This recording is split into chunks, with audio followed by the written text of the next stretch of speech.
Hello, everyone, and welcome to our jazz club. For those of you on Zoom who may not be able to hear our background music, I think there's some kind of a jazzathon in the park behind us, which is lovely. I'm very happy that there's people enjoying themselves out there in the open. And we can have it as our kind of music in the background as we talk tonight. So should all be good. Now, just double checking us, you're right, everything's right to go. All right. Well, that was a nice kind of sting in the music to get us started.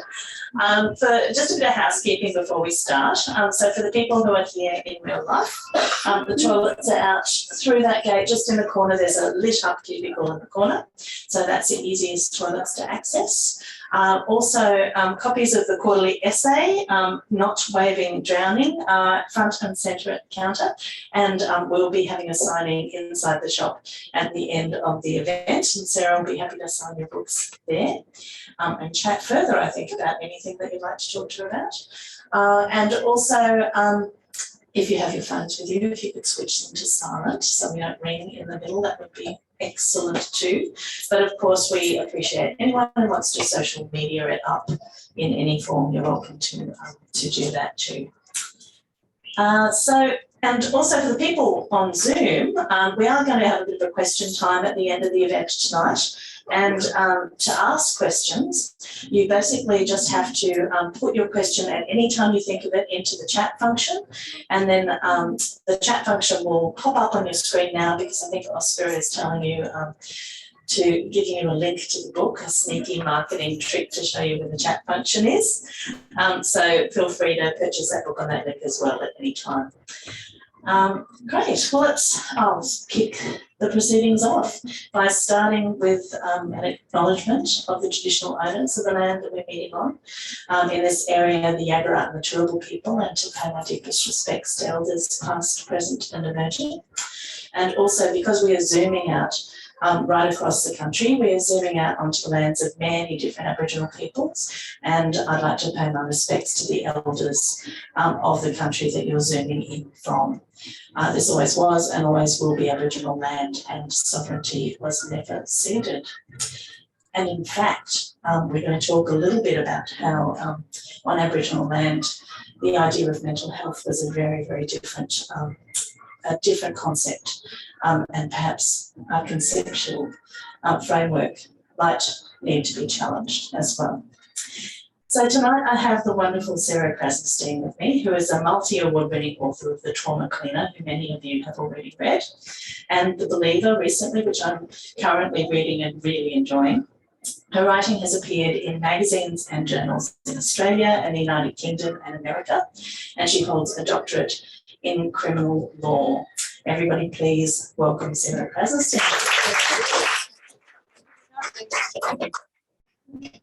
And I'm Krissy Kneen, and I will be in conversation with Sarah tonight. And I think I'll start with a quote from the book, a quote from this quarterly essay, which says, "Mental illness is so prevalent that someone who has grappled with it personally has written this and is probably reading this." And you were so right. I was like, Sarah, you were totally right. You were writing to someone who has grappled with mental illness, and I was always looking for little Easter eggs of your own story in this. And there's a little tiny bit of glimpses, and also in The Believer, there's little tiny glimpses, but you're never 100% completely forthcoming. How did you kind of negotiate that territory about how much of yourself to give away, or how little of yourself to give away in the writing of this? So, in lieu of a clean answer to this, I will say that a couple things, and I hope I remember each of them. The first is that it's not a bright line. I wish it was. I've said elsewhere that when you write factually, and this is, largely a new audience for me, but it's not super different in form or voice or structure to stuff that I write in my books or at length. when I'm doing long form elsewhere. I find it a more honest and ethical way of writing about other people's vulnerabilities if I make myself also vulnerable on the page. And then if you invite criticisms of narcissism, this is not your story, why are you here at all? And to which I always say is that the most narcissistic thing isn't the third person pretending to be the all-seeing eye of God. I just think it's a more honest way of, saying that, yes, this is all true and verified to the best of my ability. And I'm well with presenting it as fact. And at the same time, I am a human writer, and this enterprise is inherently selective and partial and subjective. So to remind you of that, I'm here as well. Here's my story. The second thing I will say in response to that is, I'm not being like coy. I know that's not what you meant, but I would hate to use my writing as therapy. So I have shared to date the parts that have kind of belong in the psychological museum of my life rather than the zoo. These are things that I want to go to the zoo. you will get your face ripped off. I don't, and this is a point made by my friend Natasha Scholl. There's a beautiful book out at the moment, a memoir about grief called Found Wanting, which I highly recommend. But she has recently made the point that, writing is not the same as therapy. And so when I can have some degree of objective distance, and I don't need to use it as, a knife or a Band-Aid, I can use it in a creative practice. I can use it at the service of making a point and personalizing it and getting it across, but I'm not working through it any longer. So hopefully over the course of my career, if I'm given more time on earth to do what I do, I will be sharing increasing parts of my story, but this is all I got at present. Fair enough, fair enough. I'm just very greedy for those tiny little morsels, so maybe we'll press you on that at another time when we go to the audience here. One of the things that this essay really hammers home is that mental illness affects almost everyone in some way. Yes. So you'll either have experienced it yourself, you will be familial with someone who is experiencing it, or it'll be in your first circle. Yes. And I think, because I've just said that aloud, hands up if this is in your first circle somewhere. If mental illness is, I think that there's almost nobody with their hand down here. So I think that it is really clear that this is an issue that's pressing for all of the Australian community, really. So is that why you decided to write this particular essay? Why this essay and why now?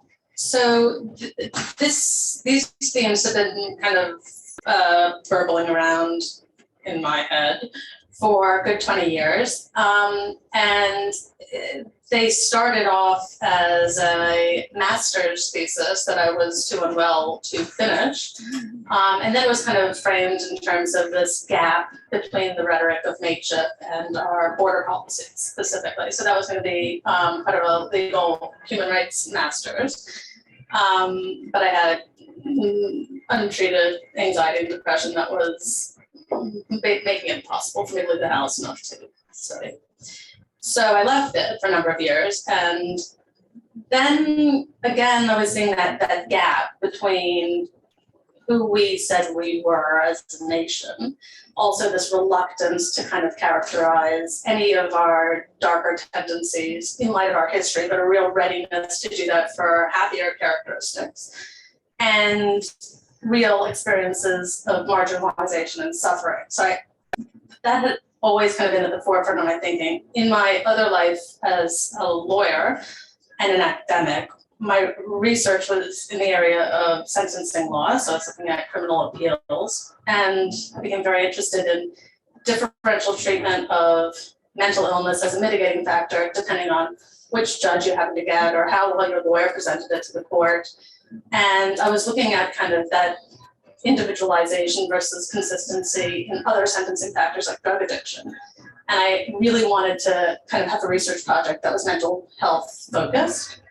Because of course, when you work in criminal law at all, you're seeing huge numbers of people ending up in the criminal justice system for want of earlier, better health interventions, care and support. And it's just so obvious that it almost becomes invisible. And I haven't been there long enough for it to become invisible.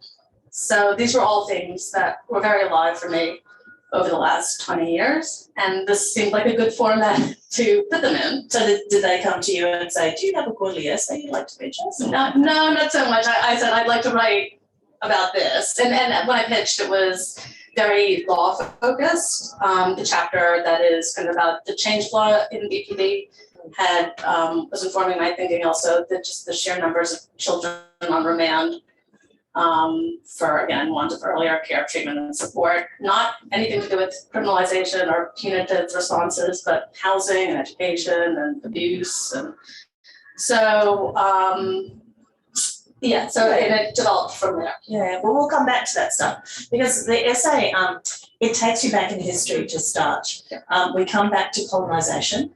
We come back to the first kind of white colonisation of Australia, and we look at treatment of mental illness. I wonder why it's important to contextualise it right up front in terms of white settlement in Australia. So, like, again, that point about, we're happy to say that we're, battlers, because we made it through this history, or whatever it is that, the challenges of the past have, forced us to overcome. But when we looked at, when I was looking at dysfunctional patterns in mental health reform, it really struck me, the question I'm always asking is, where does this come from? And I think whether we're looking at interpersonal behavior or, intrapersonal patterns in our own heads, these things are no different these are the factors that lead us to certain collective or group behaviors. And that's not new, that's group psychology, that's been around for about 100 years. So these are not generations that are extremely removed from us. And I think I write a lot about intergenerational trauma in family systems. And so the question was, why have we driven this mental health system into the ground and absolved ourselves of caring about the consequences? Why is the stigma so prevalent? We have proof about the sheer prevalence of mental illness. And what would, relational psychology say about this? What would family systems therapy say about this? Where does this come from? And so tracing it back to those origins. And kind of, when I first moved here in 1994, I remember, and I still find it funny, but it's actually quite sad, when you ask somebody who's having a shit day how they're going, they say pretty ordinary. And I thought that was, endearing and cute until you realize, well, why can't you just say I'm not having a good day? Yeah.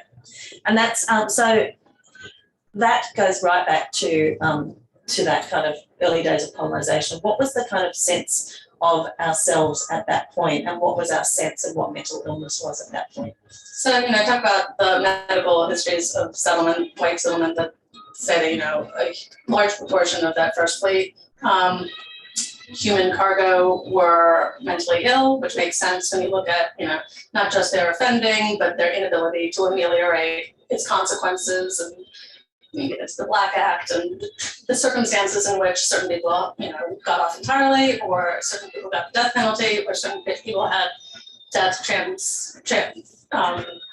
mitigated to transportation. So all of their social factors did make sense that this was a very damaged and wounded population. And then you look at those early years of settlement, and I write that they're kind of flavored by an overriding sense of precariousness and scarcity. It's an overwhelmingly male demographic, overwhelmingly white demographic, and it repeats in certain ways the pathologies of closed carceral environments, even though this was an open air or al fresco penal settlement.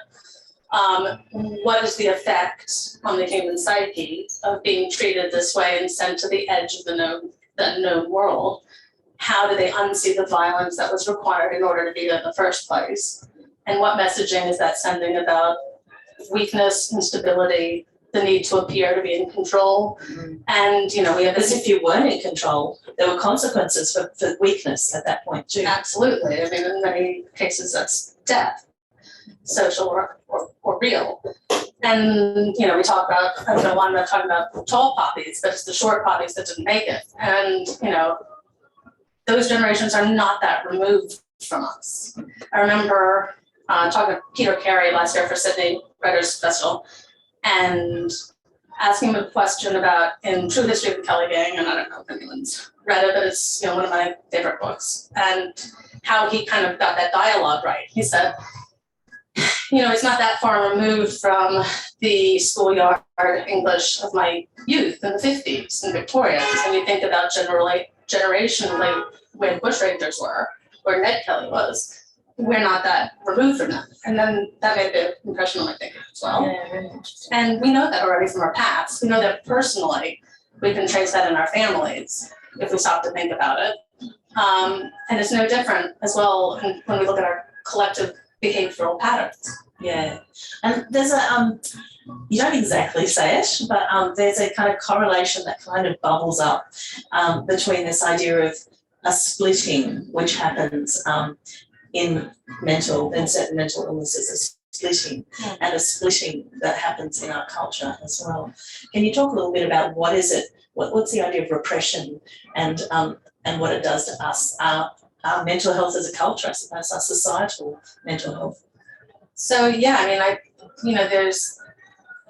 this is very broad and very blunt, but my understanding of first and second line psychic defenses are we all have these tendencies to deny any information that conflicts uncomfortably with our preferred self-image or our preferred concept of our families or the culture that we're a part of.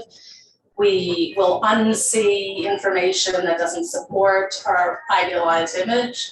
And, we all do that to varying degrees. It's adaptive. It becomes pathological through overuse, but, we have repression, we have denial, and splitting starts to touch the second line defenses. It's, I talk about the work of Donald Kalshed, who is a Jungian psychoanalyst and an early childhood trauma specialist. He talks about when those first line defenses are overwhelmed in the context of early childhood trauma, protective forces in the psyche will come into play and will split reality, often as the only survival option for young children in dangerous situations who have no choice but to unsee. And so, they'll split off those aspects of caregivers, predominantly, that threaten their sense of safety. And using it suggestively as a framework, but I am talking in psychological terms, I'm not just talking poetically. You can view the founding of the country as being based on two enormous physical acts of splitting. One, transportation, in which one of the most marginalized sections of the British population are literally split off to a country at the edge of empire, mostly to replicate production. And to terra nullius, in which we split off the rightful ownership of the country on land that we stole. So, this tendency to see and then unsee these concepts about reality that are too painful or inconvenient to admit is pathological and is part of the national character. And we continue to have these false senses of self that we bring forward to present day in terms of the culture wars, in terms of, So it's really interesting that we haven't healed those kind of splits that have happened early on in settlement. Well, and the biggest lie, I think, and the most dangerous consequence of these tendencies, which are start off as adaptive human survival strategies, is that it's framed in terms of a reaction to others' behavior when it's very much about a running away from the things that we have been taught to revile in ourselves. So I talk about projection, and we're locating in others the qualities that we have been taught are unacceptable in ourselves. What are those? Talking frankly about when we're having a bad day, talking frankly about anything that would be discrediting because it makes us look like we're untrustworthy or unstable or unwell and a burden on others. And so we can't be frank about our own stuff. So we located only in others, and then we have a purely punitive response, and it starts to look like our criminal justice system in every state and territory. And we do have this she'll be right attitude. Yeah. Like we kind of still say that. We say she'll be right when she obviously will not be right. She will not be right. But also the he who usually says that will also not be right. Exactly. And she's an interesting word because we had mental institutions for women at a very early stage in settlement, in colonialism. Yeah, and it's really interesting because there were reasons that women were incarcerated in these mental institutions that we would not necessarily consider in the same way today. Something like hysteria or postnatal depression, various forms of lying about social harms as a health issue or a criminal issue.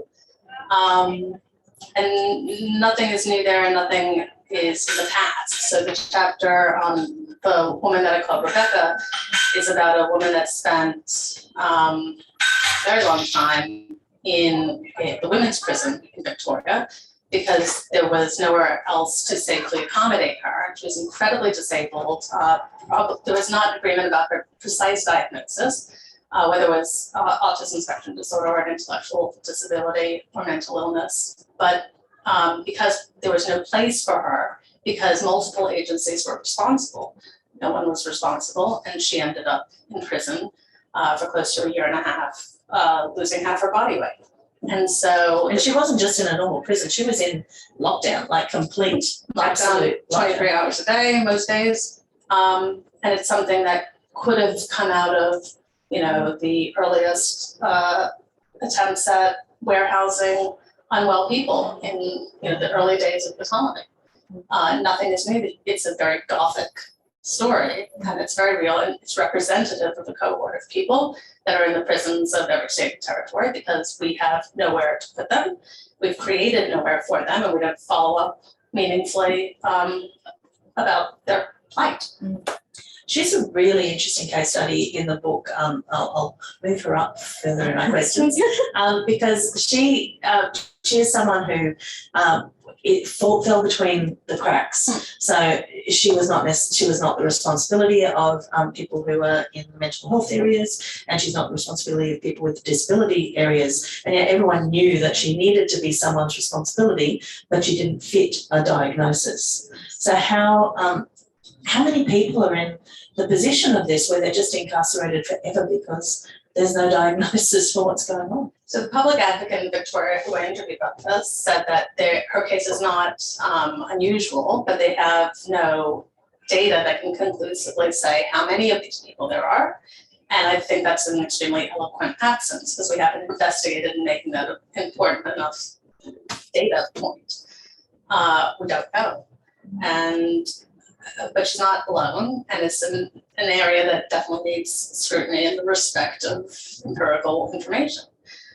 So they'll come to the attention of public advocates or the ombudsman through largely the kindness of clinical workers who are not disability workers, who are very much mental illness or mental health clinicians. And they will come to the attention of public advocates in that way, but there's no formalized process. And I think, again, that speaks to what we value, what is worth our attention and our investment, and also this notion that there's no mental health system. There are just thousands and thousands of human interactions that take place across these sectors that are called housing or education or justice. And really, we can't tinker with anything in mental health if we're not going to address everything. And it was a really eloquent kind of way of her incredibly unjust experience was an eloquent way of kind of highlighting all of these issues, those gaps, because we have all of these formal inquiries into what we've done wrong, what we're doing wrong, and what can be fixed. A quote from Mental Health Victoria saying that there are a few areas that's formally examined as a few areas of government activity is formally examined as mental health care across the country. And yet here we are, where regardless of which state or territory you find yourself in, the mental health system will be in crisis. So it's not a question that we don't know, it's a question that we don't care. And why is that? And someone like Rebecca won't turn up in any of these inquiries because Rebecca doesn't fit any of the molds, and yet it seemed that her only crimes were trying to get home and trying to get home to her parents who she didn't necessarily know had kind of banned her from coming home. No spot to support her, and I think it's a very sad story. It's a very distressing story, but it also kind of highlights in any of these reports. They'll phrase it slightly differently, but they're talking about gaps between sectors and services, as though that's the main issue. We just fix these gaps and have better integrated services, and that'll go a huge way to solving the crisis. And yes, we definitely need better integrated services. We definitely need better funded services. But those gaps between services represent the gaps between people, which if we don't get that right in a personal and interpersonal way, you can invest as much money as you want at the other end of the system. We're still going to end up where we have been for over 200 years.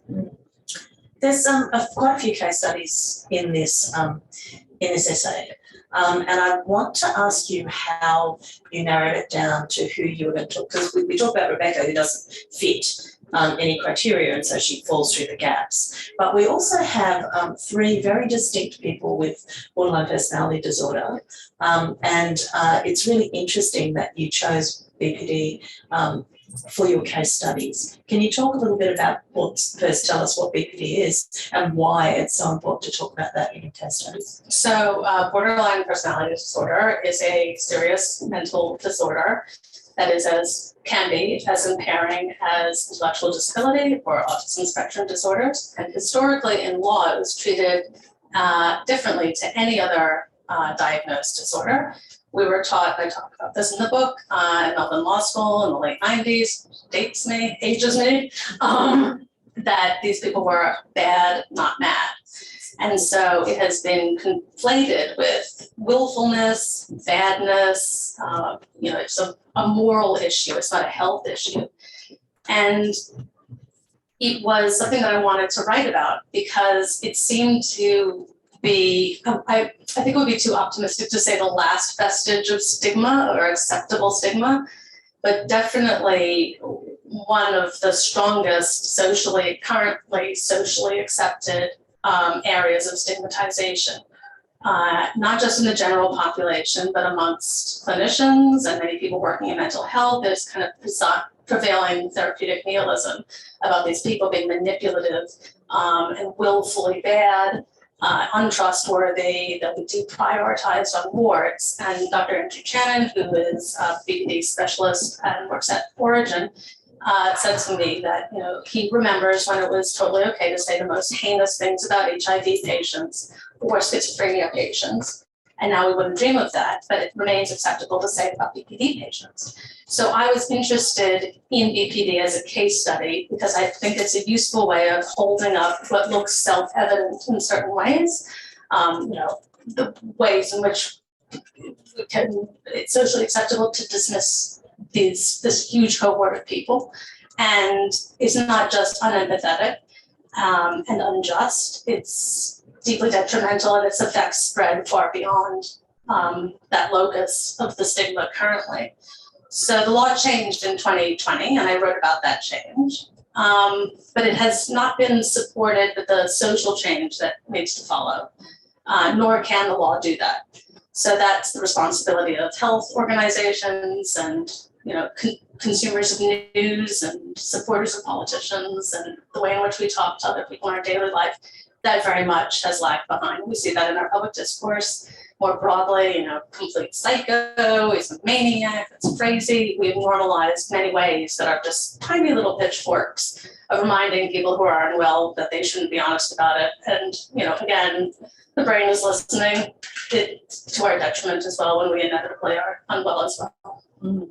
And so you did a little bit of personal interviewing with Eliza. Yes. Can you talk a little bit about where you met Eliza, why you chose to tell her story and what her story actually is about? So Eliza is a very remarkable young woman who I met through Berry Street, which is a family and child support organization, one of Australia's oldest family and child support organizations. And she works as a lived experience consultant in their Why Change program. So what that means is that she uses her personal experiences of being a user of the mental health systems to advise the sectors and services who run these systems what needs to change. Feels like a self-evident thing, but it's fairly radical and very new. If we can invest in the changes that are supposed to follow from the Victorian Royal Commission, lived experience consultants will form a huge part of the new reforms. I'm optimistic about that for certain reasons I might get to, but anyway, so sitting down with the woman that I call Eliza, she is remarkable because she is literally an outlier. When you look at young people, and she's 21, with the life experiences that she has had, which include domestic violence in her home, child sexual abuse in her home. She was expelled from school in year 8. She was homeless with her mother as a direct result of her father's domestic violence and coercive control. Misdiagnosed numerous times, multiple suicide, multiple hospital admissions for suicidal ideation. She shouldn't have been there speaking to me. The statistics show that most young people between 16 and 26, I think it is, in the correctional systems in Victoria at least, have all of those risk factors in their background, and they're waiting for court hearings in prison, or they end up killing themselves. And she was there using all of this to improve the way in which we do things as a society. She was truly remarkable, a true outlier, and she had so much to kind of share. A GP I spoke to in the Hunter Valley was funny. He said, it seems self-evident. You want to ask the guy on the tools what's wrong with the machine, and he said, we don't do that. And Eliza's the guy on the tools. Yeah. And she, so you sat down with her a few times, yes, didn't you? Yeah, a few times. And her experience with the legal system was pretty chaotic from early age too, wasn't it? Yes. She was incarcerated quite young. She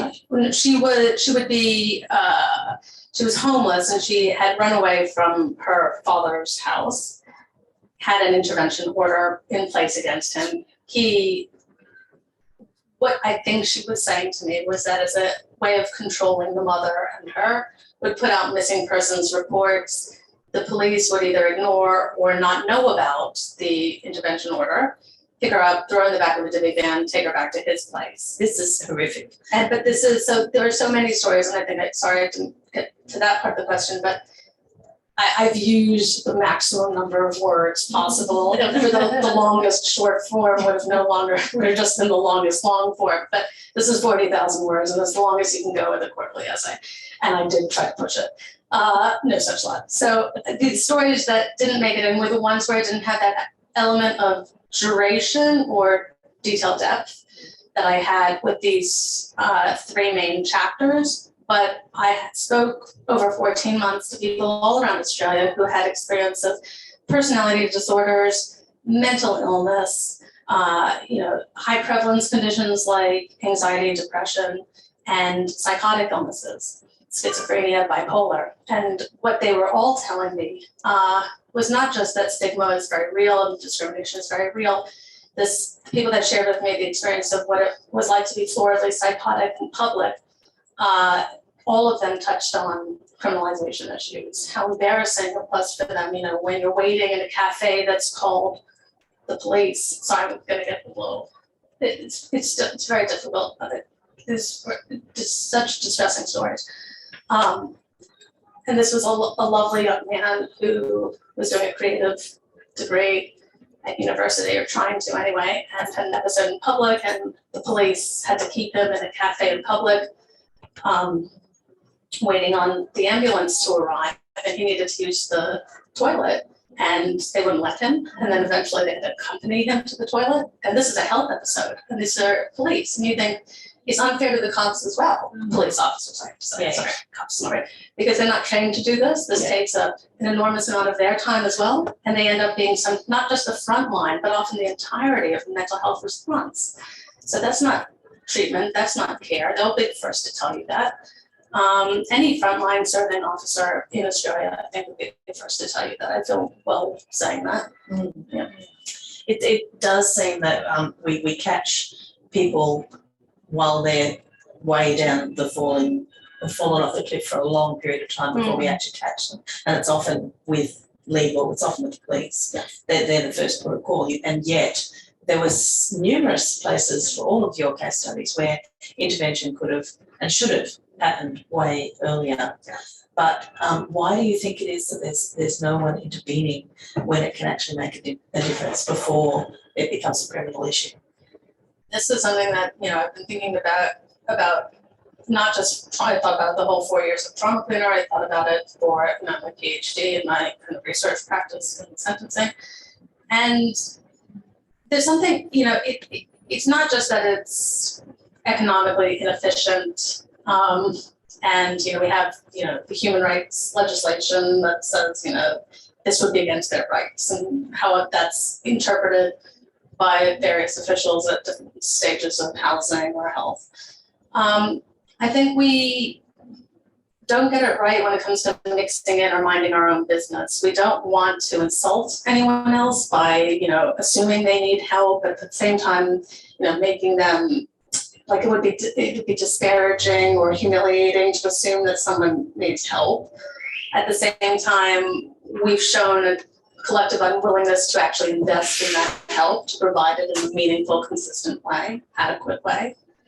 So I don't know. But I think it lends a certain hypocritical weight to a phrase like, "Are you okay day?" Yeah, absolutely, and I think that there's a lot of people who do find that quite. The question itself is, it's like, are you okay? No. Who's okay? Who's okay? And also to think that, if somebody is okay, maybe they are mentally ill.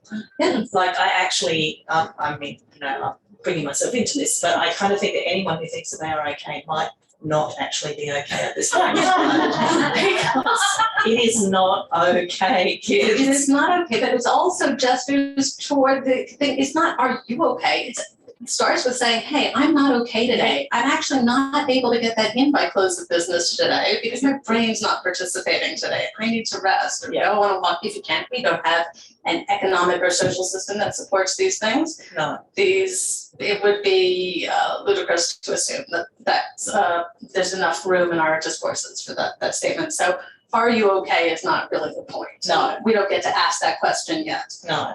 And there's something that you talk about in the essay. You talk about the three different approaches.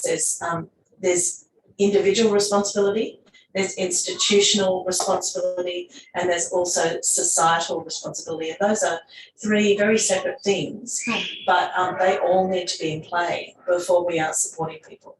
Yes, and so when it looks, kind of in the end, I locate these debates that took place in Victoria about funding the levy that was recommended by the Royal Commission to implement large-scale reform of our mental health system there. And this was a impartial recommendation from an independent public inquiry that was politicized at the speed of light. And so what it showed was, willingness by our politicians to avoid these collaborative connections that we need more of in our service sectors, and to use vulnerable people as political footballs and to other them, and to, this magical thinking that they can do that, but everyone else is going to somehow bond together to implement these recommendations.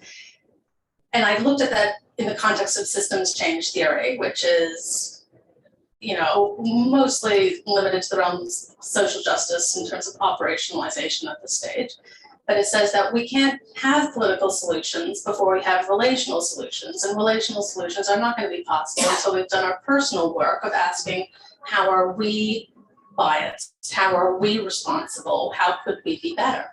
And one of the best parts of talking to rural and regional GPs from all around the country was that they would talk about their work and they would talk about, the limitations of the practice model and blah, blah, blah. When I asked them why they got into this field and why they stayed there, they would always have some personal story about how this help was the help that they needed at some point, or that they need, from time to time. And it was a very human, very open exchange. That work needs to happen before we have any kind of systemic solution, sustainable systemic solutions. We're very bad at that sort of thing. And it's not new. Firstly, it's radical in terms of a Western governance model. It's very normal. It's something that's used daily in relational psychology, but it is the knowledge, indigenous knowledge.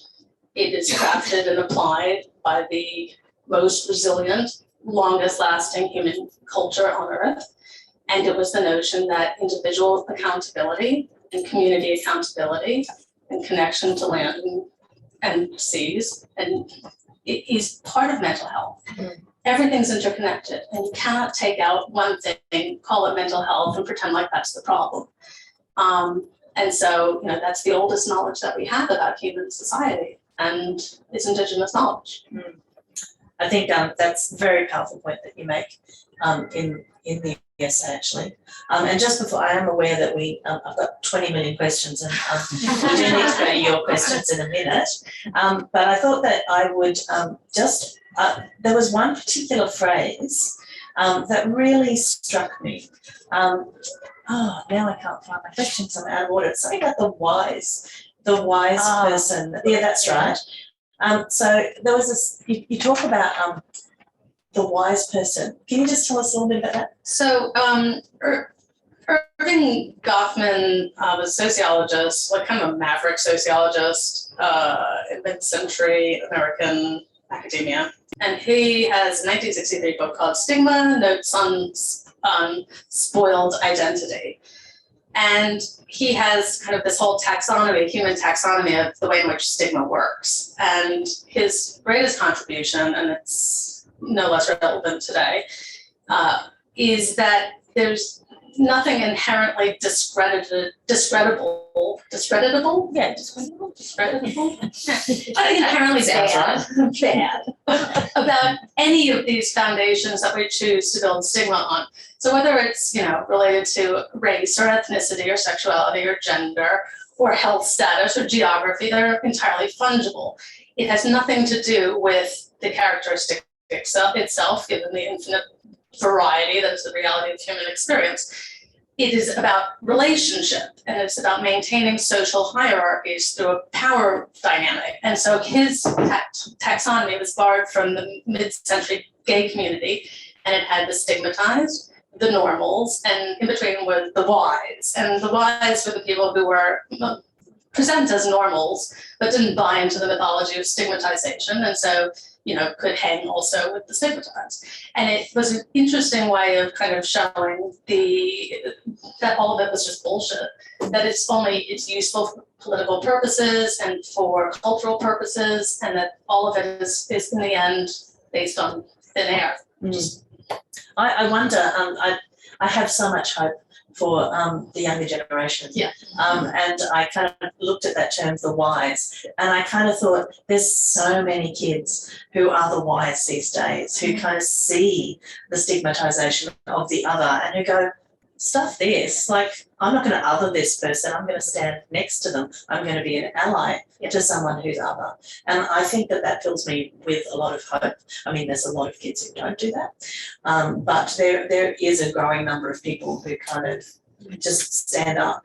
100%, and I think lower the voting age. The kids are all right. The kids are indeed all right. I think it's time now to go to questions. So if people from our Zoom audience have any questions, if they could just type them in. And before we go to our Zoom audience, is there anybody from the real life audience who wants to ask Sarah anything at all? I know she's really smart and intimidating. That's kind. I felt exactly like that when I came up here today. when I fly was still open. He's still there. Smart, intimidating, and a little bit constant. Anyone on Zoom have a question? Oh yeah, we Yeah, great. Maybe break the ice with it. Yeah. So Oscar's going to read the Zoom questions. Yeah, so we've got a question from Bianca who asks, so in your reading and writing generally, have you come across much more research into more contemporary examples of Rebecca or any more people who sort of fell through the cracks and with what would have been deemed hysteria is now known as conversion or functional neurological disorder? So Rebecca was 2018 and the follow-up for that was 2020. So that was kind of the most contemporary case that had the requisite detail. But in the Ombudsman report, it was clear that she was representative of others. So I would be interested to know about those others. But I wasn't able in the time that we've got to produce this by to kind of follow that up. And also I kind of had to take a very broad view, so you can't spend too much time with any one case study, but I'm definitely interested in it, so I will take that on notice. Cool. Anyone from the live audience? Yes. I'll speak because maybe like lots of people in the audience, I want to say something, but my heart is racing and I'm nervous. But I've worked in mental health for over 20 years, and a lot of what you're talking about is so important. So thank you. That's very kind, thank you. But that's also everything, because when, again, the guys on the tools, the gals on the tools are the ones who see this on a day-to-day basis. So you guys have, it's not just anecdotal evidence, these are data points of lived experience of being a worker in a system that is traumatizing, not just to the people that are patients, but to carers and to employees, in a context where we are egregiously understaffed. Psych nurses, psychiatrists, we have, despite having, one of the doctors told me, more cardiologists in Australia and more psychiatrists in Australia than cardiologists. It's possible to get to a psychiatrist in most places in the country. Yeah. So it leaves people that are at the front line overburdened with secondary trauma, sometimes first primary trauma. Yeah. So thank you. Yeah, and my concern is that young people coming into the field are leaving quickly because they're coming into a traumatized system. Yeah. And they're not supported, and I'm seeing that happen. Just for the people on Zoom, we're seeing young people coming into the system and then not being able to continue working in mental health because they're traumatized by the amount and pressure of what's there, which is really needs to be fixed. Yeah. I think one of the major issues is starting from children. They don't learn communication. I have a few German friends, and they're very direct and upfront. And they said they find it very frustrating with Australians, and it would happen with other cultures. I'm not just being specific. That we pussyfoot around when we answer. 100%. Yes. This is a question about cultural differences, seeing people who are some cultures are very direct, but Australia does, and pussyfoot around, and as a Slovenian, I can tell you that's absolutely true. And I think that the first part was about the children not being taught how to communicate. Yes. So I say towards the end of the essay that one of the long-serving police officers I spoke to says that the mental health crisis presented for him as domestic violence, just a call out every 5 minutes, and that was a drastic undercount of the need in the community. And I write that we are happy to continue in the face of enormous evidence. The Royal Commission into Institutional Child Sexual Abuse, the Royal Commission into Family Violence, what we know, all this data, we look away and we keep on assuming that emotional regulation and emotional intelligence are just default settings. And what it does in families is make it harder for those children and those women, often females, but not exclusively, as we know, to speak out about all forms of child abuse, domestic violence, emotional abandonment and neglect. That stigma is very live because we continue to pretend that, she'll be right. when it takes work to equip children with a vocabulary and a sense of where to go and what to do when you're not safe. And it's support, each partner in the relationship to, know where to go to make themselves safe. We don't train teachers, we don't train or resource teachers to make these calls. And so again, gaps between neighbors, between students and teachers, between teachers at the same school. And so absolutely. Yes. And so with the likes of Rebecca, who's slipping through the gaps, so then she's institutionalised, and therefore her mental health will totally deteriorate rapidly if she's incarcerated for like 24 hours a day. Yeah, so Rebecca's mental health deteriorated when she's incarcerated, locked down for 23 hours a day, yes. So there was evidence that her NDIS plan ended up being as expensive as it was because her prolonged experience of trauma as a result of that incarceration had made her more distressed and more of a risk to society. So yes, absolutely. Thank you. I think that the legal aspect of this thing is really interesting because having recently tried to negotiate the legal system connected to someone with mental ill health in another state, it was labyrinthine, it was Kafkaesque. And trying to get through has put me in serious mental stress myself. Yes. And I'm not even joking about No, that. And that question you were talking about kids being able to communicate, people need to learn how to communicate. I just did a mental health first aid course and found it incredibly helpful. Yeah. I didn't do it for that reason, but I suddenly found there were ways to just talk about things I was too frightened to mention. I realised, yes, you should mention them, and yes, you should say them up front. So much came out of that. But the only way to learn seems to be the hardest way possible, which is going through it yourself. And you're fighting upstream because, one GP said to me, the purpose of our current triage rules is to keep people out because we have so few resources. So you are fighting an uphill battle, but yeah. I want to know what a mental health first aid course is. Is it was that a metaphor or was that a real thing? Anyone can do it. It's a real thing. It's like a course you can take. Yeah, you get accredited. Google that. But what I was really asking was, which I said completely unclearly, was how do you have any suggestions about how to negotiate the legal aspect without having to hire a Queen's Counsel to help you deal with the system? I wish. The question is, how do you negotiate that system without having to have, 3 PhDs to actually understand it? It's even difficult when it is your PhD area of specialization. I think it's deliberately difficult. Yeah. There are community legal centers and there are pro bono lawyers who will work pro bono, but they are all overburdened and under-resourced. And, again, the informal triaging is that people will just get bloody sick of it and give up. So you can't give up. Like that's you can't be quiet. You have to keep on going. But what do you do when it's at the cost of your own mental health to try to help someone else? But I'm lucky, I'm articulate, I can go, I can stand up for myself, but all I can think of when negotiating this process is, what about people who can't, even my level of inadequate dealing with this? Yeah. What about people who are poor, who are economically disenfranchised, who can't communicate very well, but have someone they're trying to get to in the system to help? Even that, getting to them is a problem. This is about access. How does somebody who doesn't have the language skills or the money or the time to push forward to a solution? I was smiling just because it was basically exactly what one of the women that I interviewed who did not end up being in here for stage reasons articulated about her own experience. And again, she had a psychotic diagnosis. She was the mother of 2 children who also had psychiatric diagnoses. All of them needed help.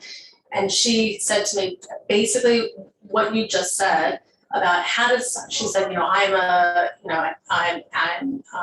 educated, I am articulate, I'm upper middle class, and it's still almost impossible for me to secure the requisite treatment for my children and for myself. And I find myself thinking, how does somebody, who doesn't have English as a first language or doesn't have the time or money negotiate these systems? And then she said the answer is that they don't.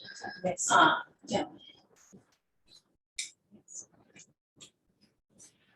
Thank you, Sarah, and I have not completed my reading of the essay, but I'm currently volunteering with the BPD Foundation, and we have a lot of need for help, and if it's okay for me to put a call out.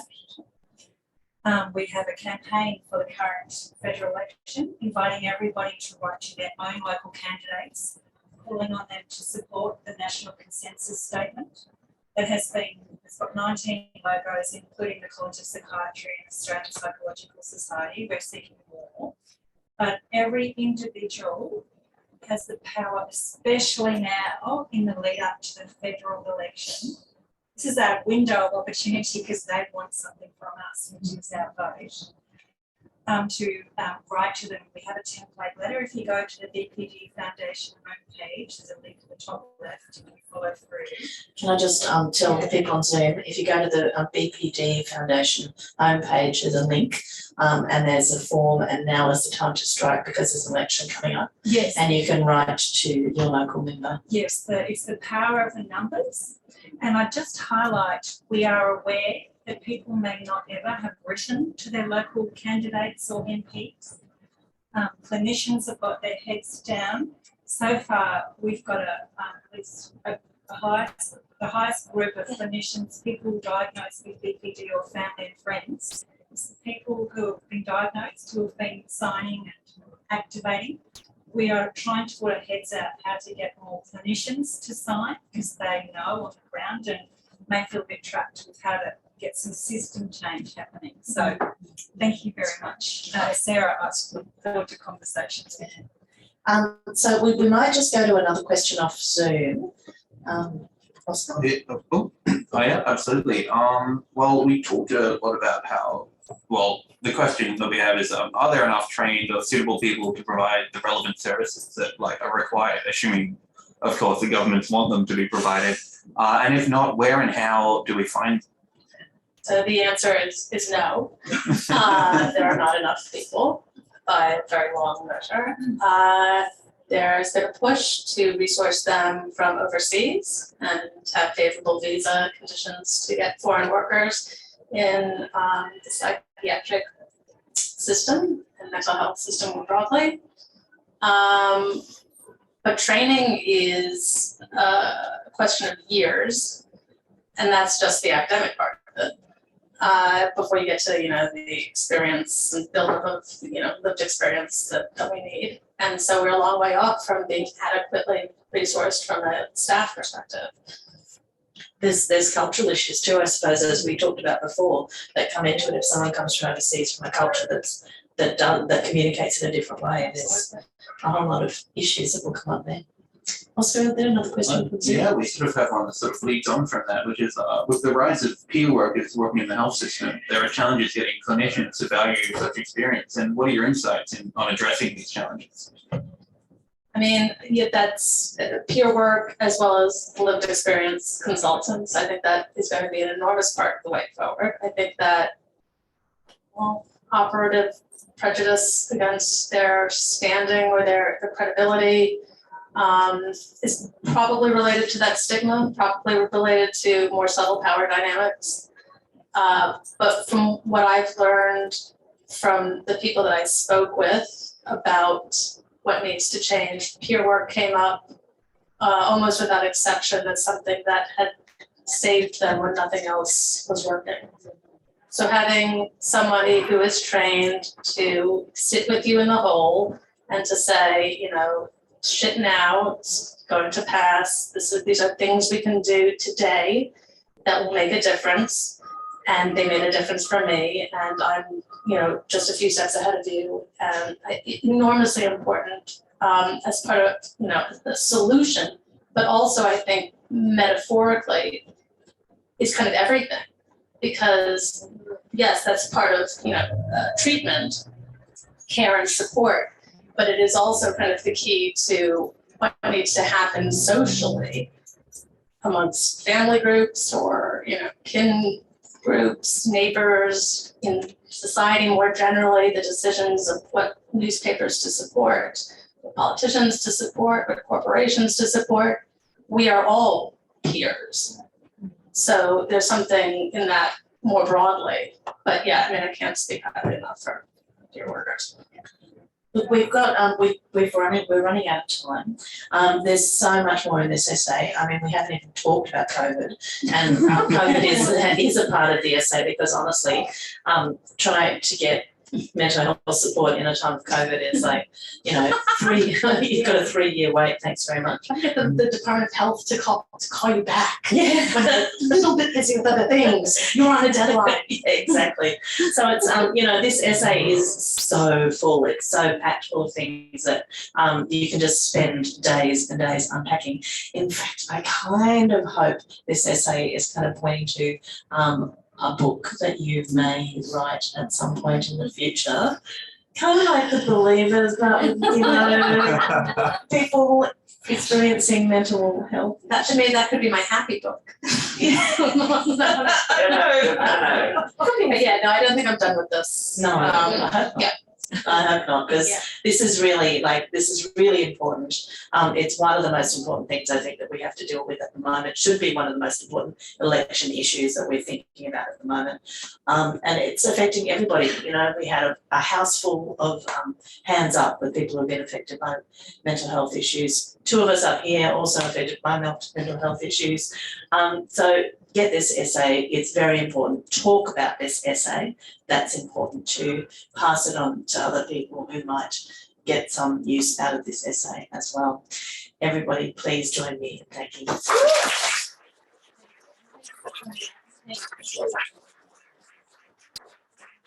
Sarah will be going to the signing table. I think to make that a little bit easier, we'll take Sarah out first and then we will join her. So I'm just putting my mask on because I still do. Yes. And I will take my beer. Take your beer. And we'll take Sarah out first and then you can come and mob us up.